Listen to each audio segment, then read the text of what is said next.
Hi hello नमस्कार. माझ्या YouTube चॅनलमध्ये तुमचं स्वागत आहे. आणि आपल्या सगळ्यात फेस्टिवल सण म्हणजे दिवाळी. आपण तसं तर सगळे सण मोठ्या थाटाने उत्साहाने करतो, पण दिवाळी म्हणलं का आपल्यासाठी अजून एक मोठा सण असतो.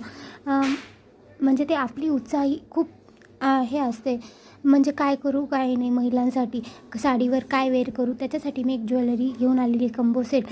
साडी, घागरा, ओढणी, सूट कशावर पण मी वेगवेगळे ट्रेडिशनल माझ्याकडे ज्वेलरी आहेत. जर तुम्हाला पाहिजे असेल तर कमेंट बॉक्समध्ये PP टाईप करा आणि मी तुम्हाला कमेंटद्वारे उत्तर देईल. जास्तीत जास्त लोकांपर्यंत शेअर करा. आवडल्यास लाईक करा, शेअर करा, कमेंट करा आणि चॅनलला सबस्क्राईब करायला पण विसरू नका. आणि कशा वाटतात ज्वेलरी ते पण मला सांगा. परचेस करायला खूप सोप्या पद्धतीने आहे. जास्त ह्याची प्राईस पण नाही आहे, तुम्ही बघू शकता.